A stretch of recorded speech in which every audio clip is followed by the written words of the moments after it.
Hello to all. आज का हमारा टॉपिक है राइबोसोम।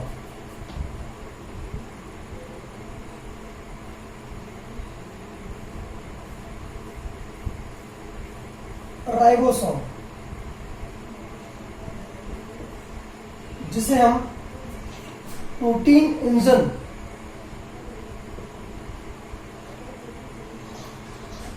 ऑफ सेल या इंजन ऑफ सेल भी कहते हैं।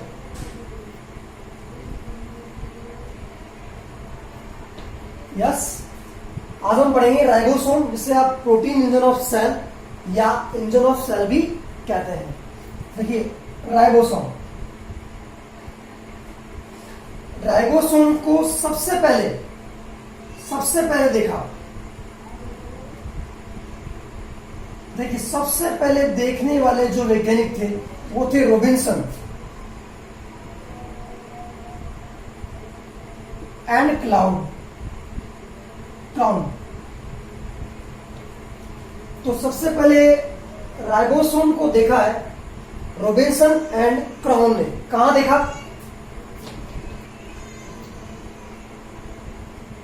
इन प्लांट सेल।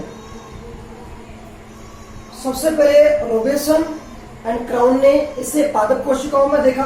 कहां पर देखा? जो बीन होते हैं, बीन की मूलाग्र सेल में। बीन बोले तो जैसे सैम, ठीक है। तो सैम की मूलाग्र का मतलब होता है जो मूल होती है, मूल की जो ऊपर का हिस्सा होता है उससे मूलाग्र बोलते हैं। तो मूलाग्र जो सैम है, बीन की मूलाग्र सेल में सबसे पहले राइबोसोम को देखने वाले वैज्ञानिक थे रॉबिन्सन एंड क्राउन। सबसे पहले पादप कोशिकाओं में इन दोनों वैज्ञानिकों ने इसे देखा। नेक्स्ट, सबसे पहले देखा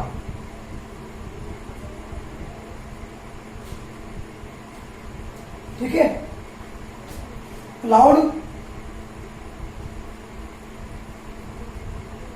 एंड पेलाडे। क्लाउड एंड पेलाडे कहां देखा? इन एनिमल सेल, जंतु कोशिकाओं, ठीक है। और खोज वह नाम का श्रेय जाता है किसको? पेलाडे को। ध्यान रखना, सबसे पहले देखने वाला जो साइंटिस्ट था वो था रॉबिन्सन एंड क्राउन। दो साइंटिस्ट थे। इन्होंने पादप कोशिकाओं में देखा। कहां पर देखा? बीन की मूलाग्र सेल में, यानी कि सेम की जो मूल होती है उसके ऊपर हिस्से में इन्होंने राइबोसोम को देखा। उसके बाद में दो साइंटिस्ट और आते हैं क्लाउड एंड पेलाडे। इन्होंने देखा सबसे पहले कहां पर? इन एनिमल सेल, जंतु कोशिका में। लेकिन ध्यान रखना, खोज व नाम का श्रेय जाता है किसको? पेलाडे को। ध्यान रखिएगा। ध्यान रखना, राइबोसोम जो है सभी कोशिकाओं में पाया जाएगा, ऑल सेल्स। लेकिन कहां नहीं पाता है? अपवाद है। ध्यान रखना, स्तनधारी जो होते हैं, स्तनधारियों की आरबीसी में राइबोसोम एब्सेंट होता है। ध्यान रखना, राइबोसोम सभी कोशिकाओं में पाया जाता है, प्रोकैरियोटिक, यूकैरियोटिक, ऑल सेल में मिलता है। लेकिन कहां नहीं मिलेगा? स्तनधारियों की आरबीसी में राइबोसोम एब्सेंट होता है। लेकिन अपवाद स्वरूप ऊंट व लामा, दो एनिमल है, ऊंट व लामा, इनकी आरबीसी में ध्यान रखना राइबोसोम पाया जाता है। ऊंट व लामा की आरबीसी में राइबोसोम पाया जाएगा, लेकिन और किसी भी स्तनधारी की आरबीसी में राइबोसोम नहीं पाया जाता। सभी कोशिकाओं में पाया जाता है वैसे तो पर्टिकुलर, लेकिन स्तनधारियों की आरबीसी में एब्सेंट होता है। लेकिन अपवाद स्वरूप ऊंट व लामा की आरबीसी के अंदर राइबोसोम पाया जाता है। तो ये राइबोसोम के बारे में बेसिक इंफॉर्मेशन थी। सबसे पहले देखने वाला रॉबिन्सन एंड क्राउन था। पादप कोशिकाओं में उन्होंने देखा था, मूलाग्र सेल में देखा। उसके बाद क्लाउड एंड पेलाडे ने देखा जंतु कोशिका में। लेकिन खोज व नाम का श्रेय जाता है किसको? पेलाडे को। राइबोसोम सभी कोशिकाओं में पाया जाएगा, लेकिन स्तनधारियों की आरबीसी में राइबोसोम एब्सेंट होता है। अपवाद स्वरूप ऊंट व लामा के अंदर ये पाया जाता है। देखिए राइबोसोम क्या है? राइबोसोम एक कोशिकांग है, झिल्ली रहित कोशिकांग। कैसा है? राइबोसोम झिल्ली रहित कोशिकांग है, कणों के रूप में मिलता है, झिल्ली रहित कोशिकांग। राइबोसोम सबसे छोटा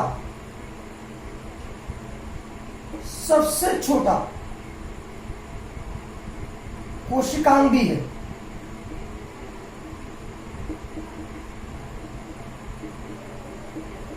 सबसे छोटा कोशिकांग भी है। ध्यान रखना, राइबोसोम जो होता है मुख्यतः प्रोटीन व आरएनए से बने होते हैं। किससे बने होते हैं? प्रोटीन व आरएनए से। ध्यान रखना, राइबोसोम दो प्रकार के होते हैं, दो प्रकार के। देखिए, एक होता है 70S राइबोसोम और एक होता है 80S राइबोसोम। दो प्रकार के राइबोसोम पाए जाते हैं, 70S और 80S। ध्यान रखना, 70S राइबोसोम उसको होता है, वो पाया जाता है प्रोकैरियोटिक कोशिका में, और जबकि 80S राइबोसोम होता है यह पाया जाता है यूकैरियोटिक कोशिका में। ध्यान दीजिएगा, मैंने आपको बताया था कि मैंने आपको माइटोकॉन्ड्रिया पढ़ाया, माइटोकॉन्ड्रिया, और मैंने आपको पढ़ाया था एक क्लोरोप्लास्ट। दोनों कोशिकांग मैंने आपको पढ़ाया, इन दोनों कोशिकांग के अंदर भी 70S राइबोसोम पाया जाता है। राइबोसोम 70S राइबोसोम जो है वो दो इकाइयों का मिलकर बना होता है। कितने इकाइयों का मिलकर बना होता है? दो इकाइयों का ये मिलकर बना होता है। मैं ऊपर बता रहा हूं आपको, दो इकाइयां हैं, एक 50S और एक 30S। दो इकाइयों का मिलकर बना हुआ है। ये बड़ी इकाई है और ये छोटी इकाई है।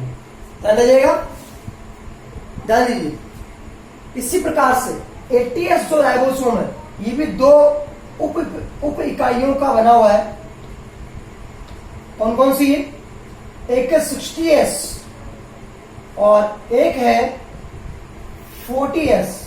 दो उप इकाइयां हैं, ये बड़ी है और ये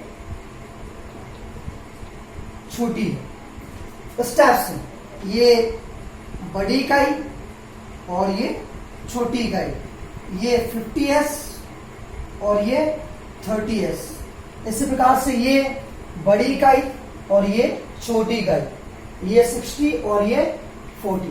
तो ध्यान रखना, 70S जो राइबोसोम होता है वो प्रोकैरियोटिक कोशिकाओं में मुख्यतः पाया जाता है, माइटोकॉन्ड्रिया और क्लोरोप्लास्ट में पाया जाता है।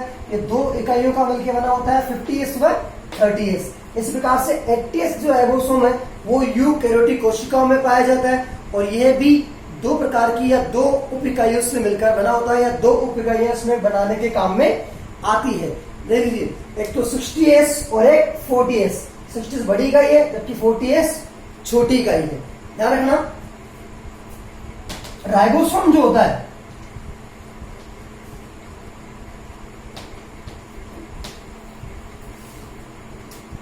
ये बड़ी इकाई और ये छोटी इकाई, इन दोनों को जोड़ने के लिए जो पदार्थ या जो मटेरियल चाहिए वो कौन है? Mg आयन, मैग्नीशियम आयनों की आवश्यकता होती है दो इकाइयों को जोड़ने के लिए। देखिए, ये बड़ी और ये छोटी, दो इकाइयां हो गई, और दोनों इकाइयों को जोड़ने के लिए किसकी आवश्यकता होती है? मैग्नीशियम आयनों की। ध्यान रखना, कितनी सांद्रता में चाहिए? 0.0001 m, इतनी मोलर सांद्रता होना आवश्यकता है, तब तो दोनों इकाइयां आपस में जुड़ेगी। 50S और 30S, इधर भी वही है, 60S और 40S, ये बड़ी इकाई और ये छोटी इकाई, दोनों इकाइयां कब जुड़ेगी? Mg प्लस Im की उपस्थिति में जुड़ेगी। कितनी मात्रा में चाहिए? 0.0001 m। ठीक है, तो इतनी मात्रता या हम कह सकते हैं इतनी सांद्रता में हमें Mg प्लस Im चाहिए। ठीक है, मोलर सांद्रता ध्यान रखिएगा।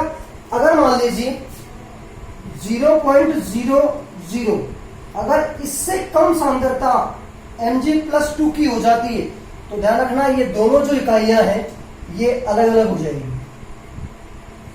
दोनों इकाइयां जुड़ेगी कब? ये आपस में जुड़ गई जब Mg प्लस 2 आयन की सांद्रता कितनी होगी? 0.0001 m। अगर 0.00 से सांद्रता से Mg प्लस 2 आयनों की सांद्रता कम हो जाती है तो ध्यान रखना दोनों इकाइयां अलग अलग हो जाती है।